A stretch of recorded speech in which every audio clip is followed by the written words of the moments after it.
Hallelujah.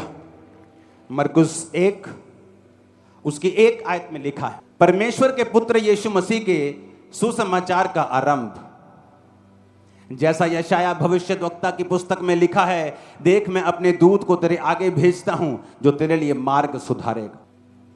हम Bible जब पढ़ते हैं ना, हम इस तरह से पढ़ते हैं जैसे ये वचन एक पास्ट टेंस है,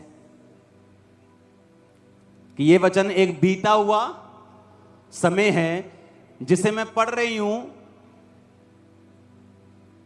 कि ये पुराने समय में हुआ था। समझ आ रही है कि नहीं? अगर यीशु मसीह भी आपकी तरह वचन पढ़ते तो जब यशाया भविष्यद्वक्ता की पुस्तक उन्हें लाकर दी गई तो उसमें लिखा था कि परमेश्वर का आत्मा किस पे है, और उसने कंगालों को सुसमाचार सुनाने के लिए मेरा अभिषेक किया। तो अगर परमेश्वर भी बाइबल हम जैसी पढ़ते तो यही सोचते कि 700 साल पुराना वचन पढ़ रहा हूं, लेकिन यीशु मसीह ने जब बाइबल को खोला तो वो ये बात जानते थे कि ये वचन मेरे लिए लिखा है। तो इसलिए उन्होंने कहा, आज ये लेख तुम्हारे सामने पूरा हुआ है। उसने कहा कि देख मैं अपने दूत को तेरे आगे भेजता हूं जो तेरे लिए मार्ग सुधारेगा। किसके लिए मार्ग सुधारेगा? जीसस के लिए। कौन थे जीसस? परमेश्वर का एक रूप, परमेश्वर धरती के ऊपर अपने इंसान के रूप में आया। वो पूरा इंसान भी था और पूरा परमेश्वर भी था। अगर वो पूरा इंसान था और है तो आप इस वचन को अपने लिए भी ले सकते हैं। जिस दिन आप जीसस क्राइस्ट की तरह पिता को खुश करना शुरू कर देंगे, जिस दिन आप जीसस क्राइस्ट की तरह उसकी पवित्रताई को पहन लेंगे और अपना लेंगे और अपने ऊपर ओढ़ लेंगे, और आप यीशु मसीह की जिस तरह वचनों से प्यार करते थे उसी तरह आप खुदा के वचनों से जब प्यार करने लगेंगे तो वो ये वचन आपके लिए भी पूरा होगा कि वो तेरे आगे दूतों को भेजेगा जो तेरे मार्ग को सीधा करेंगे। आप देखेंगे फिर क्या होता है, किस तरह से आपके रास्ते सीधे होते हैं जो टेढ़े हो चुके हैं, किस तरह से आपके परिवार के रास्ते सीधे होते हैं, किस तरह से आपके बच्चों की पढ़ाई के रास्ते सीधे होते हैं, किस तरह से आपके हस्बैंड की पढ़ाई के, उसके हस्बैंड के बिजनेस के रास्ते सीधे होते हैं। ओ आमीन। मेरे को ऊंचे वाला चाहिए चर्च। हालेलुया। उसने कहा, अपने दूत को तेरे आगे भेजता हूं जो तेरे लिए मार्ग सुधारेगा। फिर ये वचन आपके लिए भी है। जिस दिन आप जीसस क्राइस्ट को प्रसन्न करना शुरू कर देंगे, उसके वचन को स्थान देना शुरू कर देंगे, नशे व्यभिचार और चोरियां छोड़ देंगे, उस दिन वो दूतों को आपके आगे भेजेगा। ये किस दूत की बात वो कर रहा है? इसमें 2 तरह के हेल्पर्स होते हैं। एक हेल्पर होते हैं शारीरिक रूप में, जो आपको शारीरिक रूप में मिलते हैं। वो आपका परमेश्वर का एक दास हो सकता है, एक अच्छी चर्च आपका मिलना आपको हो सकता है, या कोई डिवाइन हेल्पर आपकी लाइफ में हो सकता है। आपका बॉस हो सकता है, आपका स्टाफ भी हो सकता है, जिसने नमान कोड़ी की तरह उसके कोड को उसकी स्टाफ ने ही बोल दिया था कि अगर तू भविष्यद्वक्ता के पास जाए तो तेरा कोड ठीक हो सकता है। एक असली दास के पास जाए तो कोड ठीक हो सकता है। एक शारीरिक हेल्पर, फिजिकल हेल्पर, एक ऐसा हेल्पर, एक ऐसा दूत जो शरीर में है। जब एक व्यक्ति यीशु मसीह को प्रसन्न करना शुरू करता है, ये उसके लाइफ की एक निशानी होगी कि लोग उसके साथ खड़े होंगे, और वो लोग ऐसे होंगे जो कि बिना किसी लालच के उसके साथ खड़े होंगे, और लोग हैरान होंगे कि ये बंदा, इनको कोई शारीरिक लालच भी नहीं देता और फिर भी ये इनके साथ खड़े होते हैं, क्योंकि वो सब परमेश्वर ने आपके लिए खड़े किए होते हैं। जब आप यीशु मसीह को प्रसन्न करना शुरू कर देंगे, एक निशानी मैं आपको देता हूं। जिस दिन आप वचन पे चलना शुरू कर देंगे, इंसानी हेल्पर्स आपको मिलना शुरू हो जाएंगे, आपकी लाइफ में वो एंटर करना शुरू हो जाएंगे। वो कहां से एंटर करेंगे आप हैरान हो जाएंगे, लेकिन जल्द आपको कोई मिलेगा जो आपके मार्ग को सीधा करेगा और सुधारेगा। जल्द वो आपकी हेल्प करने वाला है। वो हेल्पर्स रिसीव करो अपनी स्पिरिट में आमीन बोलते हुए। इसमें 2 तरह के हेल्पर्स हैं। इसमें लिखा है, जब हम 10 आयत में पढ़ते हैं, जब वह जल से निकलकर ऊपर आया तो तुरंत आकाश को खुलते और आत्मा को कबूतर के समान अपने ऊपर उतरते देखा, और आकाशवाणी हुई, तू मेरा प्रिय पुत्र है, मैं तुझसे खुश हूं। तब आत्मा ने तुरंत उसको जंगल की ओर भेजा। जंगल में 40 दिन तक प्रभु यीशु मसीह की शैतान ने परीक्षा की और वे वन पशुओं के साथ रहे। प्रभु यीशु मसीह वन पशुओं के साथ रहते हुए वहीं रहे और स्वर्गदूत उनकी सेवा करते रहे। ये स्वर्गदूत कौन से थे? शारीरिक या आत्मिक? आत्मिक। दो तरह की हेल्प हेवन परमेश्वर आपके लिए भेजता है। एक वो हेल्प है जो संसारिक रूप में आपको मिलती है। आप कोर्ट केस में हैं, आपको फेवर मिलना शुरू हो जाता है। समाज आप पे फेवर करना शुरू कर देता है। लोग आप पर फेवर करना शुरू कर देते हैं, क्योंकि जब आप यीशु मसीह को प्रसन्न करना शुरू करते हैं तो वचन ये कहता है कि परमेश्वर संसारिक रीति के साथ हेल्पर्स को, मददगारों को, दूतों को तेरे आगे भेजेगा जो तेरे रास्ते को साफ करेंगे। लेकिन दूसरी हेल्प भी उसने कही है। उसने कहा जब शैतान यीशु मसीह के साथ लड़ता और उसकी परीक्षा करता था तो बाइबल कहती है वो वन पशुओं के साथ रहा और स्वर्गदूत उसकी सेवा करते रहे। दूसरी हेल्प होती है जो स्वर्ग से आपको मिलती है, वो दूत जो आपको एक्सीडेंट से बचाते हैं, वो दूत जो आपको बीमारियों से बचाते हैं, वो दूत जो आपको मौत से बचाते हैं, वो दूत जो आपके साथ सुरक्षा के रहते हैं, हमेशा आपके संग रहते हैं और शैतान को सब शैतानी काम करने से आपकी लाइफ में रोकते हैं, क्योंकि परमेश्वर को आपने खुश कर दिया है। लिखा जब वो बपतिस्मा लेकर जल के ऊपर आया तो पवित्र आत्मा उस पर उतरा। वो वन पशुओं के साथ रहा, भालू के साथ रहा, पर भालू उसे खा नहीं पाया। शेर के साथ रहा, शेर उसे खा नहीं पाया। सांपों के साथ रहा, वो उसे काट नहीं पाए। नेचर भी आपकी हेल्प करना शुरू कर देती है, कुदरत भी आपकी हेल्प करती है, कुदरत भी आपके साथ चलती है। फिर ये गर्मी आपको बीमार करने की बजाय आपको हेल्दी कर जाएगी। ज्यादा सर्दी आपको बीमार करने की बजाय आपको स्ट्रांग कर जाएगी, क्योंकि कुदरत भी आपके साथ रहेगी जब आप परमेश्वर के साथ रहेंगे। तो आप मेरी बात समझ रहे कि नहीं? कारण एक ही है कि क्या आप परमेश्वर के साथ जुड़े हुए हैं कि नहीं। अगर आप अभी भी कुंडियां लगाते हैं, आप बिजली चोरी करते हैं, आप तेल चोरी करते हैं, गल्लों से चोरी करते हैं, अपनी दुकानों से, अपने मालिकों से चोरी करते हैं, घरों में काम करने वक्त चोरी करते हैं, ऑफिस फैक्ट्री में काम करते वक्त चोरी करते हैं, फिर यह वचन आप लोगों के लिए नहीं है। क्योंकि वचन में लिखा है तू चोरी ना कर, तू व्यभिचार ना कर, अपने माता पिता की आज्ञा को मान, झूठी साक्षी, झूठी गवाही ना दे, अपने भाई को बदनाम ना कर। अगर तुम वचन को तोड़ते हो तो ना तो शारीरिक हेल्पर काम आते हैं, फिर लोग ऑफेंड हो जाते हैं, निराश हो जाते हैं। नो मेरे कोई काम नहीं आंदा, ओ टाइम ते मेरे कोई काम नहीं आंदा, कोई मेरे नाल नहीं गा। क्योंकि तेरे साथ अगर परमेश्वर नहीं है तो तेरे साथ कोई नहीं होगा। अगर तेरे साथ परमेश्वर है और तू अकेला है तो ऐसी ही भीड़ तेरे साथ भी खड़ी हो जाएगी जो यहां बैठी। ओ आमीन। मेरे को ऊंचे वाला चाहिए चर्च। वो कहता मैं स्वर्गीय दूतों को भेजूंगा, तुम्हारे सपनों में दूत आएंगे। लोगों को लगता है मैं सपनों में आता हूं। मैं कैसे सपनों में आ सकता हूं? मैं अपने घर सोया हूं भाई, मैं तुम्हारे सपनों में नहीं आ सकता हूं। दूत मेरी शक्ल लेकर तुम्हारे सपनों में आते हैं। दूतों को परमेश्वर के दासों की शक्ल लेकर मैंने हजारों लाखों लोगों के सपनों में आते हुए सुना है। जब आप परमेश्वर के साथ पक्के होंगे तो स्वर्ग दूत आपको रिलीज किए जाएंगे, आपको एक्सीडेंट से वो बचाएंगे, कोविड से बचाएंगे, महामारियों से बचाएंगे, सारे कीटाणुओं को खत्म कर देंगे, तुम्हारी बॉडी पर से कमजोरियों को खत्म कर देंगे, एक्सीडेंट को फिनिश कर देंगे, माइंड को तुम्हारे रिलैक्स रखेंगे। ओ आमीन। मेरे को ऊंचे वाला चाहिए चर्च। तुम जादूगरों के ऊपर पैर रख दोगे, चीखे मारेगा तो ना, जादू तुम पर असर नहीं होगा, तुम्हारी जूती पर भी असर नहीं होगा, तुम्हारी जूती पर भी जूती जितना भी असर नहीं होगा। मैंने कहा, मैं सच कह रहा हूं। अगर लेकिन इफ परमेश्वर तुम्हारे साथ है तो, अगर तुमने उसको प्रसन्न किया है तो कुदरत भी तुम्हारे साथ रहेगी, लोग भी तुम्हारे साथ रहेंगे, स्वर्गदूत भी तुम्हारे साथ रहेंगे। हेवन ओपन होता हुआ तुम्हारे ऊपर भी मैं देख रहा हूं, तुम्हारे ऊपर ब्लेसिंग्स को आता हुआ मैं आज देख रहा हूं। आमीन। मेरे को ऊंचे वाला चाहिए चर्च। हालेलुया। लिखा 14 आयत में, यूहन्ना के पकड़वाए जाने के बाद यीशु ने गलील में आकर प्रभु के राज्य का सुसमाचार आरंभ किया। कहा समय पूरा हुआ है, प्रभु का राज्य निकट आ गया है, मन फिराओ, सुसमाचार पर विश्वास करो। गलील की झील के किनारे किनारे जाते हुए उसने शमौन और उसके भाई आंद्रियास को झील में जाल डालते देखा, क्योंकि वो मछुए थे। यीशु ने उनसे कहा, मेरे पीछे आओ, मैं तुमको मनुष्यों के मछुए बनाऊंगा। वो तुरंत जालों को छोड़कर उसके पीछे हो लिए। कुछ आगे बढ़कर उसने जबदी के पुत्र याकूब और उसके भाई यूहन्ना को जालों में नाव को सुधारते देखा। इसमें 4 लोगों का जिक्र है, पतरस और उसका भाई आंद्रियास, यूहन्ना और उसका भाई याकूब।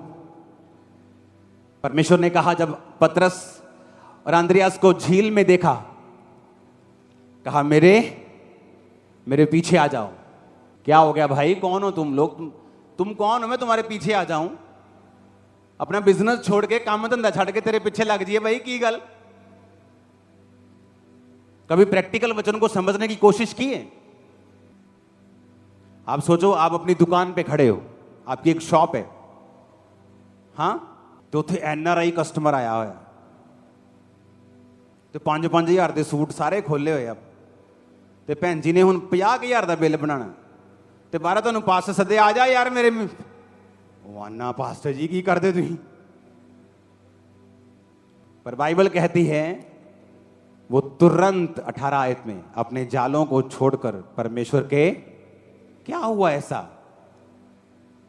अगर हम ये कहें कि चलो जी पतरस ते आंद्रियास गरीब सीगे ते काम धंधा है नहीं सी ते मच्छियां फड़ियां नहीं जांदियां, ते यीशु ने क्या पीछे आ जा, कहते चलो इत्थे भी कुछ है नहीं, ये पीछे लंगर लंगर खावांगे, चलिए। अब फिर हम दूसरा केस पढ़ते हैं। लिखा, कुछ आगे बढ़ के उसने जबदी के पुत्र याकूब और उसके भाई यूहन्ना को नाव पर जालों को सुधारते देखा। उसने तुरंत उन्हें बुलाया और वे अपने पिता जबदी को मजदूरों के साथ नाव पर छोड़कर, अब इस केस में जो याकूब और यूहन्ना हैं, उनके पिता ने मजदूर रखे हुए हैं कि 10, 15, 20 लोगों की टोली है। मेरी दुकान पे 10 लोग काम करते थे और मेरी रोज की इनकम 1 लाख रुपए के करीब होगी, कभी 60,000, 50,000, कभी लाख, कभी 1.5 लाख रोज की इनकम। जितना उस समय 2002-3 में फॉरेन में लोग 1 लाख, 1.25 लाख रुपए 1 महीने का कमाते थे, तब उस समय की रोज की पंजाब में, इस खामरा में इनकम थी। आप मेरी बात समझ रहे हो?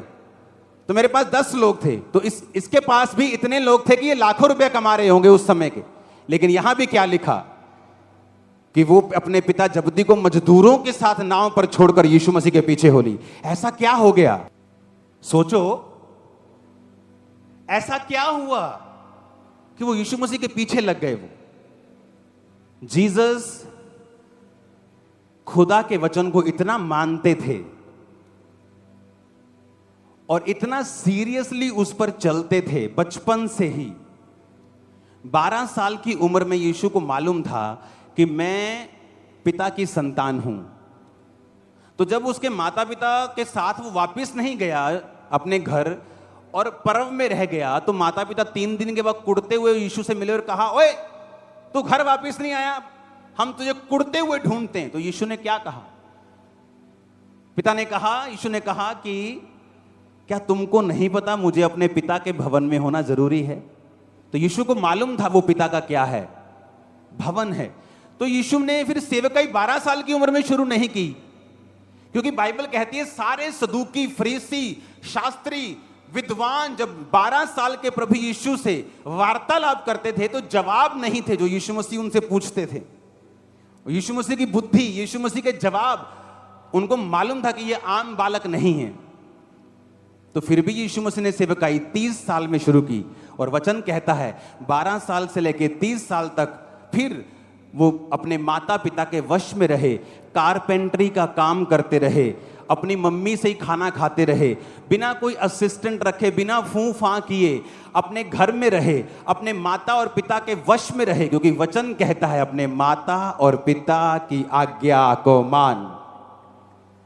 सुनो मेरी बात, हमें लगता है वचन बहुत छोटी सी बात, चोरी, ओ कोई नहीं 100 रुपया इधर, 100 रुपया, ओ कोई नहीं 2 लीटर तेल ना, प्रभु ने क्या कहना, मेरा घर नहीं चलता बिना चोरी। तो जब आप वचन को इतना सीरियसली लेते हैं कि आपके जिंदगी मौत का यह मसला बन जाता है कि नहीं मानना शैतान की बात को, स्पिरिचुअली आपके ऊपर एक ऐसा ग्रेस, एक ऐसा ऑरा आ जाता है कि आपकी बात को लोग इनकार नहीं कर पाएंगे। ये रीजन था कि जीसस के ऊपर इतनी ग्रेस आ चुकी थी, उसकी आवाज में इतना दम, इतनी पावर, इतनी खींच, इतना होली स्पिरिट था कि जब वो बोलता था कि अपना काम छोड़ दे, सेवा में आ जा, नथिंग कैन स्टॉप। आ रहे हैं सेवा में, छोड़ देंगे बिजनेस। आई पास्टर्स क्या कहते हैं, लोग साडी गल नहीं सुनते, बच्चे साडी गल नहीं सुनते, यूथ साडी गल नहीं सुनता, ये सेवा नहीं करते। क्यों? क्योंकि तुम्हारे ऊपर वो क्राइस्ट वाला ऑरा नहीं है। जब तुम्हारे पास क्राइस्ट वाला ऑरा होगा, तुम्हारे पास वो ग्रेस होगी, तुम एक बार बोलोगे, लोग आएंगे। तुम बोलोगे चलो सेवा करनी, लोग आएंगे। इस साल के एंड तक 500 जवान, सिर्फ जेंट्स की बात कर रहा हूं, लड़कियां अलग, 500 जवान बंदे अपना जीवन इस चर्च को देने वाले हैं। 500, उनके रहने का कॉलेज अलग से बना रहा हूं। 500, उनमें पढ़े लिखे डॉक्टर्स, इंजीनियर्स भी हैं उनमें। कहते हमने चर्च जाना है, सेवा करनी। 500 लोगों को संभालना मुश्किल होता है आज। किसी चर्च में 5 लोग काम करते हो ना, सिर दर्द कर देते। 5 लोग ही, पास्टर के सिर में दर्द है 5 लोगों के कारण। जब आप वर्ड को सीरियसली लेंगे, मैं आपको बता रहा हूं, आपके ऊपर एक ग्रेस कवर करेगी, एक ऑरा, एक सामर्थ, एक अम्ब्रेला, एक छतरी बन जाएगी आपके आसपास। आपके शब्दों में पावर होगी, खींच होगी, ग्रेस होगी, ताकत होगी। शैतान को भी वो चुभेगी और लोगों की लाइफ में काम भी करेगी इन जीसस नेम। मैंने कहा वो काम करेगी यीशु के नाम में। Hallelujah, hallelujah. आप मेरी बात समझ रहे कि नहीं? ये वचन जब आप इस रीति से पढ़ना शुरू करेंगे कि क्या हो गया ऐसा कि जीसस ने एक बार बोला, 2 बंदे पीछे, चलो गरीब मान लो। अगली पार्टी गरीब नहीं थी, वो तो मजदूरों वाली पार्टी थी। पर लिखा तुरंत, सोचा भी नहीं, ये भी नहीं कहा प्रभु चलो ठीक है, घर में सलाह कर लेते एक बार। कई बार लोग, आप लोगों से कुछ कहोगे, सलाह करके बताते हैं। उनको बोलो मत आओ, तुम रिजेक्ट हो, सेम टाइम। हालेलुया। उन्होंने कहा सलाह करके, नहीं कि देखा तुरंत। फिर से पढ़ेंगे, लिखा वो तुरंत अपने पिता जबदी को मजदूरों के साथ नाव पर छोड़कर उसके पीछे हो ली। आप जीसस के साथ वफादार हो जाओ, आपके शब्दों में सामर्थ आ जाए, एक ऑरा आपके ऊपर आ जाए, एक ग्रेस आपके ऊपर होगी, वो आपको हमेशा कवर करके रखेगी। एक ही चीज है जो उस ग्रेस को खत्म कर सकती है। कोई शैतान, कोई विरोध, आपके खिलाफ झूठी बातें, आपके खिलाफ लोग, मुकदमे, कुछ उसे खत्म नहीं कर सकता। आपका अपना पाप उसे खत्म करेगा जब करेगा। अपने पाप के कारण वो छतरी आप खो दोगे, लेकिन और कोई चीज उस छतरी को, उस ग्रेस को, उस अम्ब्रेला को खत्म नहीं कर पाएगी। और ये एक दिन में नहीं होता, एक साल में नहीं होता, ये सालों साल परमेश्वर के साथ चलने का नतीजा होता है। जब आप हर समय निकाल लेते हैं, हर मौसम निकाल लेते हैं, वफादारी के साथ बाप के साथ खड़े रहते हैं, दुखों में, तकलीफों में, प्रार्थनाओं में, डाउट में भी आप उसके साथ खड़े रहते हैं। ना सुखों में पिघलते हैं आप शैतान की तरफ, ना दुखों में पिघलते हैं, ना साइलेंट टाइम में, जब ना उस टाइम में जब परमेश्वर आपके लिए लगातार बोलता है, आपको गवाहियां देता है। आप जब किसी समय में गिरते नहीं हैं, आपकी लाइफ के ऊपर वो ऑरा, वो ग्रेस, वो बढ़ती ही जाती है। और वो बढ़ती जाएगी आज से ही, और वो बढ़ती जाएगी आपके परिवार के ऊपर से, और वो बढ़ती जाएगी आपकी बॉडी के ऊपर। आप हेल्दी होंगे और लंबा जिएंगे यीशु मसीह के नाम। Hallelujah, hallelujah. एक एक वचन में इतनी ताकत है। आगे लिखा है, तब वे कफरनहूम में आए। आपको बाइबल पढ़नी आ रही है मेरे ख्याल से। मैं ऐसे पढ़ता हूं कि हर वचन का एक मीनिंग है, उसके पीछे की एक स्टोरी है। इसलिए कहते हैं कि बाइबल स्टडी करने से भी आप बाइबल के शिक्षक नहीं बन सकते जब तक आत्मा आपको बाइबल ना सिखाए। देखा, जब वे कफरनहूम में आए तो वह तुरंत सबत के दिन आराधनालय में जाकर उपदेश करने लगा।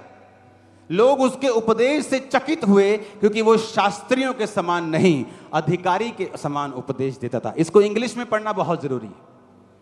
And they were astonished at his doctrine,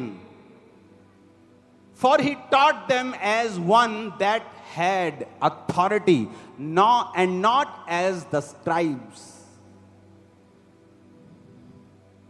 जब कुछ लोग प्रार्थना करते हैं, ऐसा लगता है कि परमेश्वर से भीख मांग रहे हैं, या वचन देते हैं तो ऐसा लगता है कि जैसे कोई बाइबल से सलाह मशवरे कर रहे हैं, सलाहें दे रहे हैं।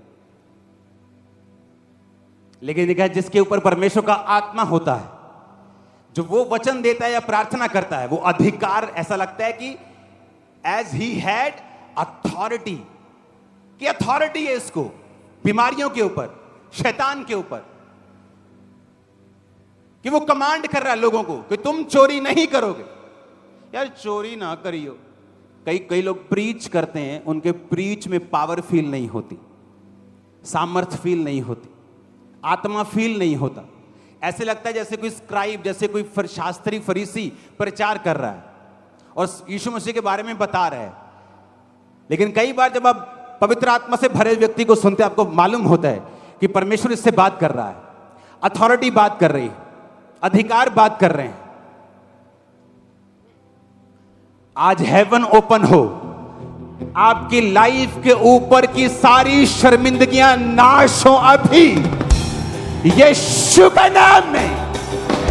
तुम्हारे घर की, फाइनेंस की, शरीर की, आत्मा की सारी शर्मिंदगियां आज मैं अधिकार से हुक्म देता हूं, नाश हो जाए सारी शर्मिंदगियां, यीशु के नाम में नाश हो जाए।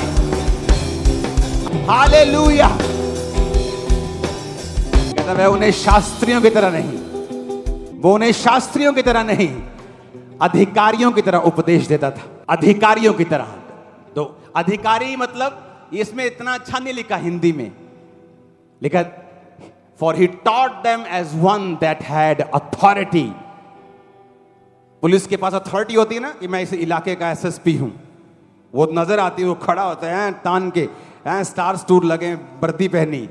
वैसे ही तुम आत्मा में बड़े अफसर हो, अथॉरिटी तुम्हारे अंदर है यीशु के नाम की।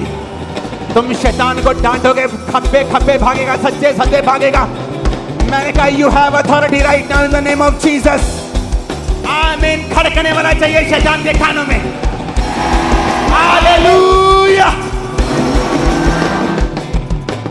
मैंने लोगों को देखा है, उन्हें लगता है ऊंची आवाज में अच्छे साउंड से प्रार्थना करेंगे तो लोगों को लगेगा इनमें अथॉरिटी है। मैंने सिर दर्द होते देखा है, कई बार मैंने सिर दर्द हो गया यार, इसको लगता है कि ऊंचा बोलने से ऐसा हो जाएगा। नहीं, अगर तुम्हारे पास अथॉरिटी है, तुम डांटोगे, तुम्हें फील होगा तुम्हारे पास पावर है, तुम्हारे पास अथॉरिटी है। अपने घर को बदलने की अथॉरिटी, प्रार्थनाओं में माहौल चेंज करने की अथॉरिटी, अपने बच्चे के मन को चेंज करने की अथॉरिटी, शत्रु को हराने की अथॉरिटी यीशु के नाम में, यीशु के नाम में, यीशु के नाम में। मैंने कहा यू हैव अथॉरिटी, यीशु मसीह के नाम में तुम्हारे पास ताकत और अधिकार। आमीन। ऊंचे मिला चाहिए, रिसीव करो यीशु के नाम में। परमेश्वर के वचनों को सुनने के लिए हमारे चैनल को सब्सक्राइब कीजिए और हमारी लेटेस्ट वीडियो सबसे पहले देखने के लिए बेल आइकन को प्रेस कीजिए।